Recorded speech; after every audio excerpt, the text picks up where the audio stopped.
So one major unlock this year is the emergence of reinforcement learning and of reasoning in AI.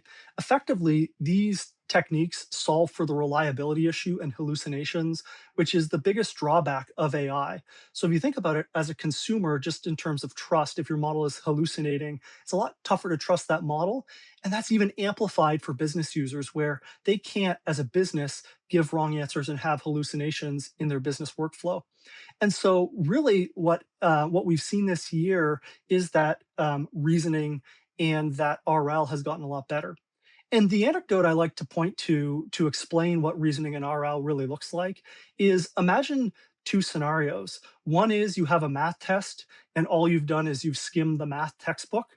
That's going to be a hard test for you to do.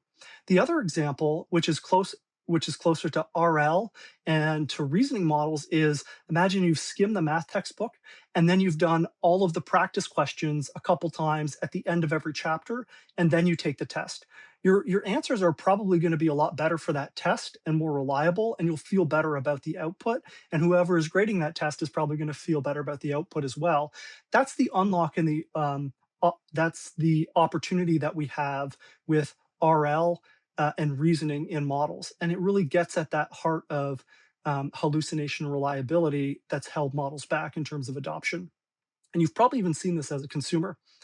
The other thing I'd point to, just in terms of optimism around use cases, is that actually the most revenue generative use case today of AI is ranking algorithms. So things like your Google search and your Facebook feed, those are all using AI. Now, it's not next token prediction AI, but it is generative AI. And so that is a really revenue generative use case today. And so there is real spend on the back of AI. The other thing that I think is important is to recognize if we're in a bubble or not. I think the catalyst to a bubble would be infrastructure overinvestment and a lack of monetizable use cases. Really, as the model improves and gets better and more reliable, there isn't any new revenue generative use cases. That's how you get a bubble. That's what's going to be a problem, especially given, unlike fiber in the ground in the telco cycle, GPUs have a 5-year lifespan. Fiber is good for decades. And after 5 years, it needs to be refreshed. So if we don't have that revenue generative use case emerge within 5 years, you've got to effectively redo much of the investment. So I think that's how you could see a bubble: is a lot of investment and revenue generative use cases actually continue to take longer than we expect. The other kind of dark horse candidate that I think is interesting to talk about is algorithmic improvement. So today, AI is very inefficient. If you think about it, the human brain, and let's use the use case of driving a car, the human brain is consumes about 20 watts. And I looked it up in Ontario for driver's ed. You need 10 hours behind the wheel to get your license.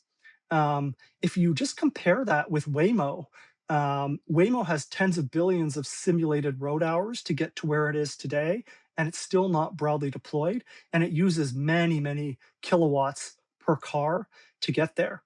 Or even if you just compare it, a gigawatt data center is like 50 million brains. And so if we do have a real algorithmic improvement and unlock, it actually could drive demand for um, gigawatt data centers and lots of flops lower because the algorithms just get better. So that's kind of, how I think about AI implementation and use cases and the potential for a bubble.